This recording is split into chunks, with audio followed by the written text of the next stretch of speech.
Pour mieux s'immerger dans la réalité politique, sécuritaire, économique et sociale d'Israël, connectez-vous chaque matin sur Studio Kalita.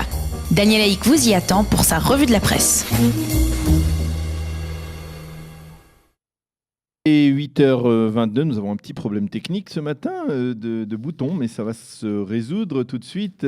Il est 8h22 sur studiokalita.com. C'est l'heure de la revue de la presse et des médias israéliens que nous allons débuter par ce rassemblement qui marquait le 22e anniversaire de l'assassinat du Premier ministre israélien,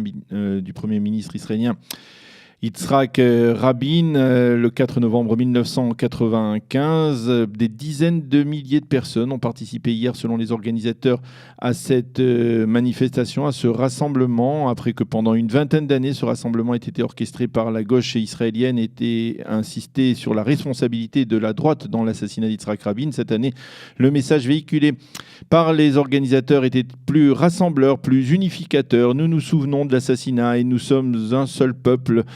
C'est le slogan, un slogan qui a été au cœur de cette manifestation, de ce rassemblement, mais qui n'a pas fait l'unanimité, qui a été très vivement critiqué ces derniers jours par des militants de la gauche israélienne, ou en tout cas par ceux qui pensent que cette soirée doit continuer à servir de tribunal de campagne contre les agissements des ennemis d'Oslo. Les organisateurs, en particulier l'association Darkenu, ont voulu donner la parole à des représentants d'autres courants de la société israélienne qui eux aussi déplorent l'assassinat de Rabin sans pour autant partager la voie qu'il a tracée en appuyant les accords d'Oslo de 1993 à la date de son assassinat, donc le 4 novembre 1995. C'est ainsi que le président du conseil de la ville d'Efrat, la capitale du Gush Etzion, Oden Ravivi, est monté à la tribune hier.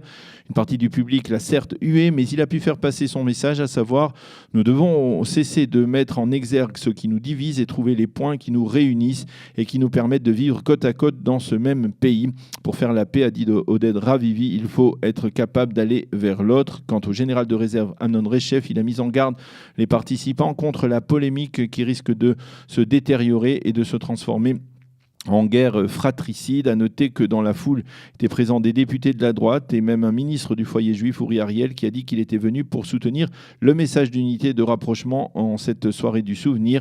Nahum Barnea, le principal éditorialiste du Yediot Aharonot, écrit ce matin dans son journal que la colère et les larmes qui caractérisaient les premiers rassemblements de ce type ont cédé la place hier à des protestations en douceur, des messages en douceur, et c'est peut-être ainsi que va le monde 22 ans après l'assassinat d'Yitzhak Rabin. Mais il est important, écrit Nahum Barnea ce matin, avant de parler d'unité, de bien définir les limites du débat politique à ne pas dépasser. Et comme les personnalités politiques de gauche comme de droite n'ont pas été autorisées à prendre la parole lors de cette soirée, bien le Parti travailliste a décidé d'organiser en marge une cérémonie du souvenir alternative à quelques dizaines de mètres de ce rassemblement, devant la stèle érigée à l'endroit précis où Yitzhak Rabin a été assassiné. Avi Gabay, le président du Parti travailliste, a déclaré que Rabin avait été assassiné parce qu'il voulait progresser sur la voie de la paix, que l'assassin a voulu l'en empêcher. Gabay a regretté le message trop flou, selon lui, du rassemblement d'hier, et il a promis que l'an prochain, c'est le Parti travailliste qui reprendra le contrôle de ce rassemblement.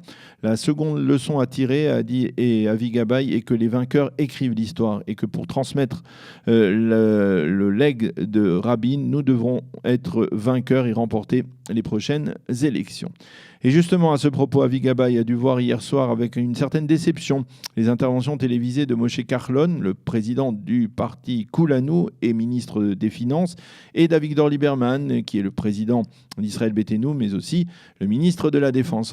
En effet, ces deux ministres très influents dans le gouvernement israélien ont été interrogés hier en début de soirée sur ce qui était, on peut dire, la seconde chaîne de télévision et qui est devenue la semaine dernière les chaînes 12 et 13. Dans ces entretiens, les deux ministres ont catégoriquement repoussé l'option qu'ils puissent rejoindre un gouvernement de gauche dirigé par Avi Gabay. Il faut avouer qu'ils ont sous-entendu qu'ils agissaient ainsi, pas seulement obligatoirement pour des raisons politiques, mais aussi pour des raisons personnelles. Il faut rappeler que Avi Gabay était il y a 2 ans à peine ministre du gouvernement de Binyamin Netanyahou sous l'étiquette de Kulanu, avant de démissionner pour une seule raison affirmée, avouer son opposition farouche à la nomination d'Avigdor Lieberman au poste de ministre de la Défense à la place de Moshe Ya'alon. C'est ce qui s'appelle faire d'une pierre deux coups, mais deux coups qui aujourd'hui le privent d'une certaine manière de former un gouvernement alternatif à celui de la droite israélienne ou de Binyamin Netanyahou, si Binyamin Netanyahou devait continuer à diriger le Likoud. Ces déclarations de Carlon et de Lieberman contre Gabay hypothèquent donc considérablement les estimations des analystes politiques israéliens qui avaient décortiqué les derniers sondages, donnant pour la première fois depuis des années à la gauche la possibilité de former un bloc de centre-gauche qui pourrait atteindre les 60 députés, qui priverait en tout cas la droite de former un gouvernement. Mais c'était donc en incluant dans ce bloc Kulanu et Israël Beiteinu, qui donc apparemment ne veulent pas du tout en faire partie. Tous les quotidiens israéliens reviennent ce matin en évidence sur les événements qui se sont produits vendredi dans le village druze de Khader, qui est situé du côté syrien du plateau du Golan, mais qui borde la frontière avec l'État d'Israël. Un véhicule piégé a explosé dans le village, tuant une dizaine de résidents druzes, 18 résidents druzes selon les derniers bilans. L'attentat a été commis par les rebelles syriens de Jabhat el-Nusra qui combattent le régime d'Assad. Les journaux expliquent que peu après l'explosion de l'engin piégé, des druzes des localités druzes du Golan israélien ont réussi à forcer le poste de frontière entre Israël et ce village mitoyen de Khader, et une vingtaine d'entre eux sont même passés en Syrie. Ils ont voulu, ont-ils dit ensuite, venir en aide à leurs frères druzes agressés lors de cet attentat. Ils ont reproché d'ailleurs à Tsahal de ne pas avoir réagi suffisamment massivement contre les forces pro-Assad. Et Yoav Limor, dans le Israël Hayom, écrit ce matin que cet incident grave prouve, s'il le fallait, à quel point il serait facile pour Tsahal de s'impliquer directement dans la guerre civile qui se joue de l'autre côté de la frontière. Mais Tsahal joue actuellement la carte de la prudence, tout en précisant qu'il ne laissera pas les forces de Jabhat el-Nusra conquérir ce village de Khader. Les sites d'information ne manquent pas de préciser que ces développements interviennent alors qu'au Liban, la tension politique après la démission du Premier ministre Saad el-Hariri menace de provoquer une nouvelle explosion au Proche-Orient. Les journaux rappellent ce matin que Saad el-Hariri a quitté le Liban et a trouvé refuge en Arabie Saoudite, et c'est de là qu'il a annoncé sa démission, motivée par l'influence grandissante de l'Iran et du Hezbollah dans son pays. Les journaux israéliens soulignent que Hariri a dû quitter le Liban après que l'Arabie Saoudite lui ait fourni des preuves de l'intention du Hezbollah et de Téhéran d'attenter à sa vie. Dans une intervention à partir de Riyad, Al-Hariri a donc mis en garde contre l'influence d'un axe Téhéran, Bagdad, Damas et Beyrouth qui serait en train de se renforcer. Les observateurs israéliens expliquent que ces déclarations de Hariri placent le Hezbollah dans une situation difficile au Liban, car il est désormais tenu pour responsable de toute l'instabilité dans laquelle le pays du Cèdre est en train de plonger. Les journaux soulignent également la réaction très claire de Binyamin Netanyahou à ce développement. Cette démission de Hariri doit réveiller ceux qui craignent une expansion régionale de l'Iran, a déclaré le Premier ministre. Et puis le site Walla publie ce matin une analyse qui explique qu'Israël pourrait bénéficier assez rapidement de la démission de Hariri. En effet, désormais, le Hezbollah, qui, comme on l'a dit, perd une forme de légitimité, il sera plus facile pour l'État hébreu de le combattre sans entraîner les foudres de la communauté internationale.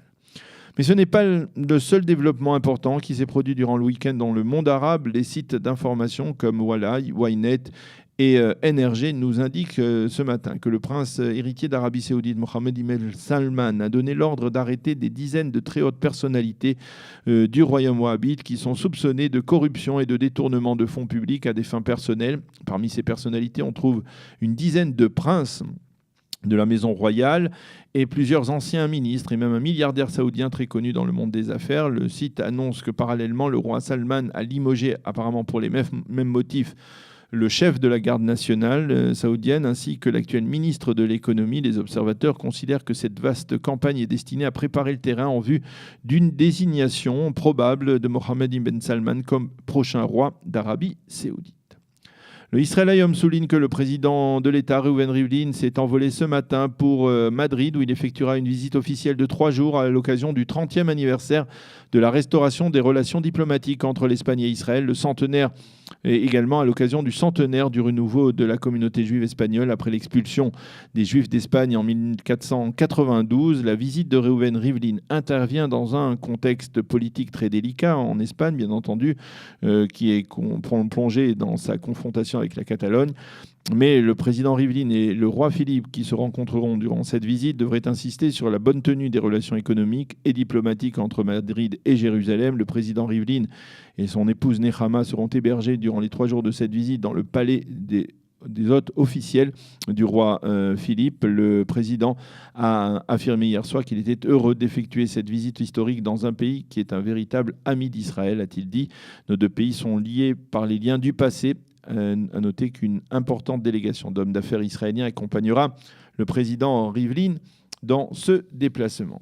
Et puis, pour terminer cette revue de la presse, si vous étiez vendredi sur l'esplanade du Kotel du mur occidental, vous avez certainement été témoin d'un spectacle plutôt inattendu et même inhabituel. Une vingtaine de Ferrari de luxe ont envahi le parking, le petit parking de l'esplanade du Mont du Temple dans le cadre d'une campagne lancée dans l'esplanade du Kotel, pas du Mont du Temple, mais l'esplanade du Kotel, une vingtaine de Ferrari de luxe, donc dans le cadre d'une campagne initiée par la très célèbre marque de voitures en Israël, au départ d'Israël. Il faut noter que cette présence de voitures de sport dernier cri, certaines particulièrement rarissimes, eh bien, n'a pas satisfait beaucoup de fidèles qui priaient ce matin-là sur l'esplanade du mur occidental et qui se sont empressés de protester auprès du grand rabbin du Kotel, le Rav Shmuel Rabinovitch, qui a affirmé qu'il n'était pas véritablement au courant de cette affaire-là. Donc peut-être une affaire à suivre pour essayer de comprendre comment ces 20 Ferrari de luxe ont réussi à pénétrer à l'intérieur de l'esplanade du mur occidental vendredi matin, offrant donc à certains, en tout cas, un spectacle plutôt inhabituel. Voilà, c'est la fin de cette revue de la presse et des médias israéliens de ce matin. Nous allons marquer une pause et on se retrouve dans quelques instants pour dialoguer avec Maître Ariel Goldman, qui est l'avocat des parties civiles dans le procès du frère de l'assassin de Toulouse et de Montauban. Nous parlerons avec lui de ce verdict annoncé jeudi soir et de ses répercussions.